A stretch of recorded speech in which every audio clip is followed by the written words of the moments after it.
Hey everyone, thank you so much for joining ClearTech Loop. We're on the move and in the know. I'm Joe Peterson. I'm the Vice President of Cloud Security for Clarify 360 and the Chief Analyst at ClearTech Research. And I am here today with a real rock star, Margaret Dawson. See, I set you up, Margaret. Yes. No music. We should have had incoming music if you're going to do that. I know. We should have like fireworks going off or Absolutely. something, right? In case you don't know Margaret, she is the CMO of SUSE, where she works to drive SUSE's global marketing strategy to enhance brand visibility and market presence. And Margaret is a tech veteran. She's had tenure at companies like Apptio, Red Hat, HPE, Microsoft, to name a few. And so in case you're not familiar with what SUSE is doing in the AI space, they are actually integrating AI into their product offerings through SUSE AI, an enterprise-grade platform designed for running private generative AI workloads securely and flexibly, both on-premise and in the cloud. And some of the key features, so dig in, guys. They include curated AI library, built-in zero trust security. Come on now. Integrated observability tools to monitor AI models, GPUs, other components. So if you rainy Saturday afternoon, you got nothing else going, dig in. I right? love that you brought up the observability because I feel like I was actually in the observability space for a very cool company called Chronosphere before I came to SUSE. And I noticed that the integration of that observability monitoring for things like AI is very hard, or even Kubernetes. Like we have full stack observability for, everything in a day around logs, metrics, and traces, but like understanding what is happening, with your AI workload. Is it hallucinating? Is it delivering the right things at the right times? Like that is a very hard thing to monitor. And I love that we just integrated that as part of that, as we built out our stack and added more observability capabilities. So I do think that is a key differentiator. It is. And, and to go back to what you're saying with containers, AI sometimes behaves like containers because it can be ephemeral, right?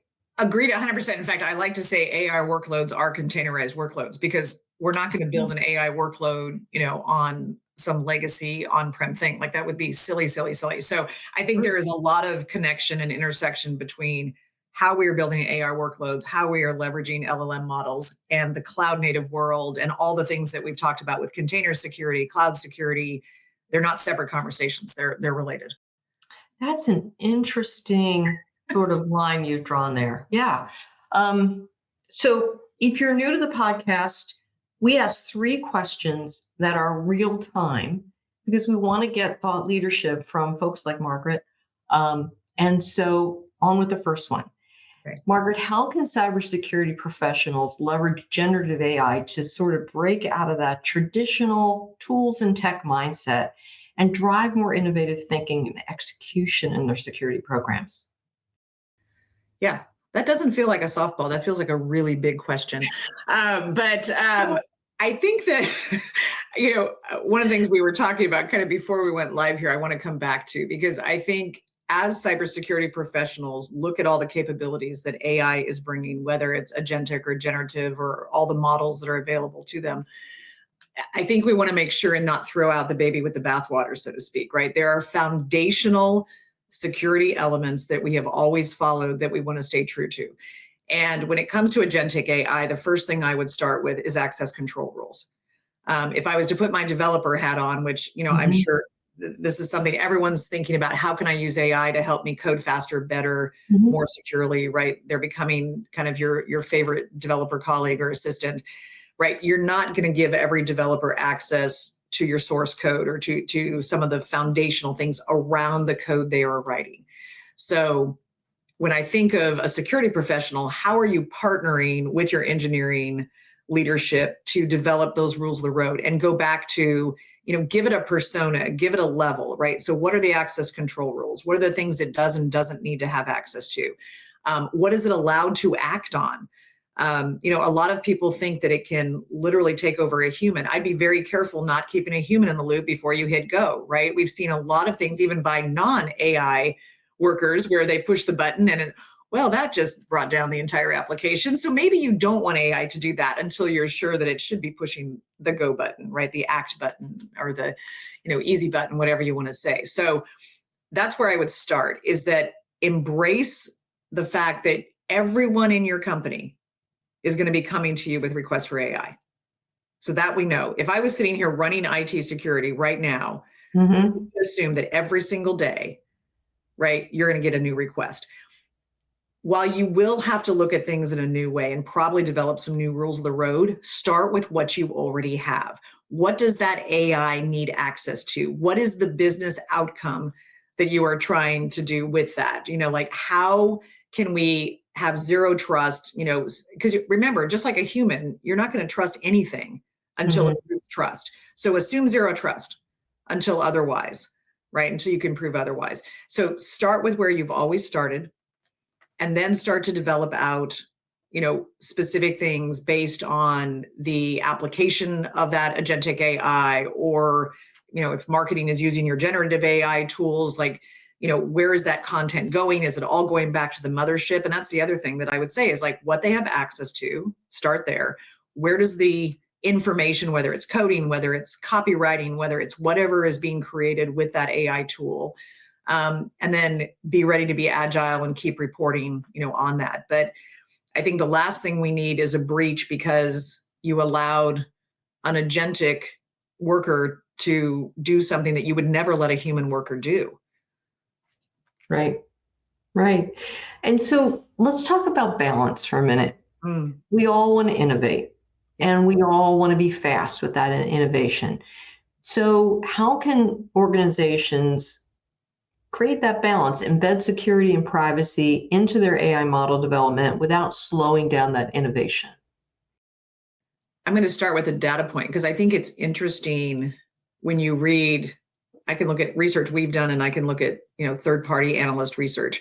The number one concern of executives, and I don't care if you talk to a CIO or a CEO, is still cybersecurity. Yep. Right. AI comes in somewhere second, third, fourth. Sometimes the second one, honestly, is cost reduction. And I think the mistake that we're making as leaders is we are assuming that the integration of AI is an automatic reduction in cost. We've somehow brought those together, and boards are almost perpetuating this mythology that, oh my gosh, you could get rid of half your workforce if you just integrated AI in a better way, right? Or you could cut your cost of production by some ridiculous amount if you just, integrated AI. So I think that we still need to stand tall as security professionals, and say, look, we're not going to do anything that puts the business at risk. Because I will tell you, the cost of, breaking your business continuity, having a data breach is still much greater than any benefit you're going to get from AI. And with that, I've totally forgotten the question that you've asked because I got so excited about the answer. It's good, but you're saying all the things we're thinking about, and that's right. But I think you can still get the productivity. So what I would say is where I would always start, and I say this, is like I treat AI almost like my buddy, right? Okay, here's the code I am writing today. I am going to have you review the code first. So I've talked to a lot of developers that have done just this. It's like, review this code, tell me what could be better. And I will tell you, every time it does come up with things, that you could have improved, the quality of the code, or you could have had a shortcut, or you could have actually added a capability that maybe you didn't think of. So I think there's absolutely benefit in the augmentation. So step one, review, improve, and you're still the quality check of that. Next step is, okay, I want to create this. Could you write code in Python, for this bit, and see what it does when you're letting it start from zero, right? And most companies are giving the agents access to training materials that allow it to know how to write, how to code in that company's way, right? So everyone has their style of coding, the languages they use, the tools they use, the libraries they use, the container-based images they use, whatever it is, right? Like we all have things that we do in our company different from others. But like I said, they don't need access to deeper source code. They don't need access necessarily to the entire application code base. They don't need access to other things, right? So And then as you're training them, you may give them more and more responsibility. But I think at this stage, we should still be the ones to review the final code, to review the final product, before we take action or before we do things. But it absolutely will improve productivity. I just don't think it replaces humans at the pace or cost efficiencies that we think at this time. And you made such an insightful parallel a moment or two ago, and it brought me back to the days of cloud when we were all adopting cloud, and everybody sort of drew that line, wrongly so, between cloud and cost reduction. Right. That's right. Cloud was about agility, and it was about get to market quicker, and it was about a lot of wonderful things, but it wasn't about cost reduction. That is such a great point. I had forgotten that early kind of public cloud where, we remember, you and I remember, but maybe people that didn't have to live through the world of virtualization when there wasn't cloud, which if it took 6 weeks to spin up a VM and all of a sudden you could go to AWS and spin up a cluster, right? It was just like, oh my gosh, this is miraculous. I can do my job in one day. Right? And then until all of a sudden the CFO got $1 million cloud bill and they were like, what the heck is happening over engineering land, and why do I have $1 million cloud bill? Or you all of a sudden ended up getting 20,000 credit card expenses that added up to $1 million, and then all of a sudden was, okay, wait a minute, but we did make that mistake. And I think that is the perfect parallel both from a cost and a productivity or security standpoint, because you and I were talking earlier, years ago, maybe it wasn't that many years ago, it feels like forever ago, I did this talk called Network Security is Cloud Security. Like, what are the fundamentals and how do you adapt that to cloud? Same thing with cost, right? Is that I think AI has huge benefit and we should be excited about it, but we need to make sure we don't over pivot and assume it's going to solve all of our problems and immediately increase our EBITDA margin by 10 points and whatever else, right? Like, God forbid AI all of a sudden has people saying rule of 60. I think rule of 50 is hard enough. But for those of you that live in EBITDA land, but I think that's a great way to compare it, definitely. So a little bit of a twist on this one. As a CMO, because we're all consumers, how should you and other CMOs be thinking about AI adoption at their companies in terms of brand? Foundationally, whether we like it or not, if your customer does not see your product being relevant in the AI world, you're going to lose market share.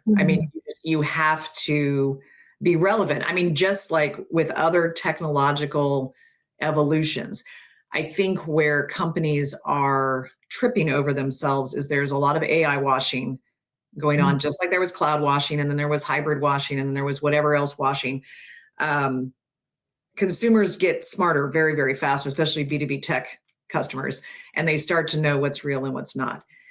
And so as you roll out your AI capabilities, as you roll out your AI messaging, being very specific on what it is doing for your product, for that customer, tying it back to the business outcome, right? Like, what is the actual value of using your product? Is it greater security? Is it faster productivity?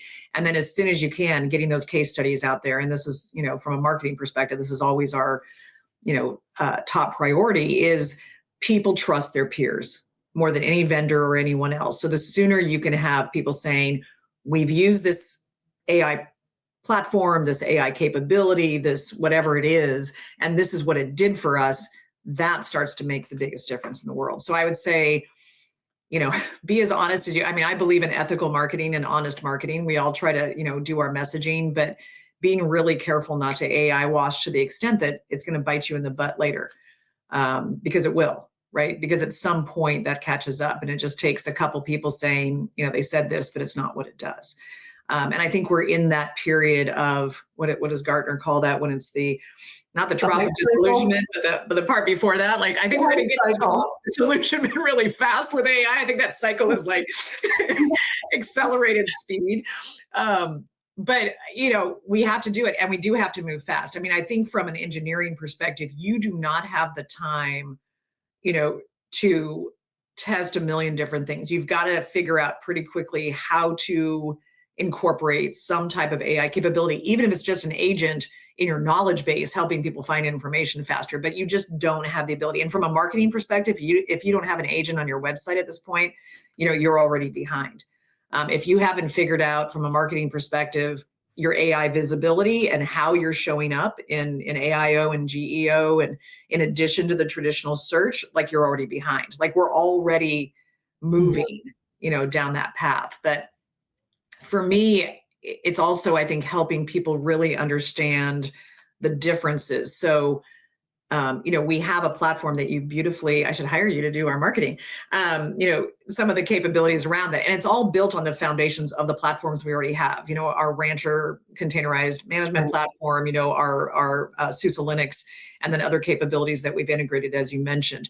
That is for people to build AI workloads and have infrastructure, that is optimized for an AI workload. That is very different than saying, I have kind of AI ready automation or AI infused automation in my platform that is helping that solution itself function better, regardless of how you are using it. And we have both of those things. And sometimes I think it's easy to confuse a capability within a solution versus something made for an AI workload versus an actual, LLM model or an actual, other piece of technology that's in that AI. So I think specificity matters. And I think it's upon all of us, in marketing and in product, to really make sure it's clear on, what is this? How does it fit into your AI world? And what's the benefit it's going to bring? And then have those proof points go along with it. Wow. See, I threw you a curveball and you just rose to the challenge. You asked me companies I liked. I was ready for that one. Nice. Well, this was so fun. Thank you so much for making time to visit with us, y'all. I hope you got something out of it too. I definitely did. So we'll catch you next time. Thanks so much.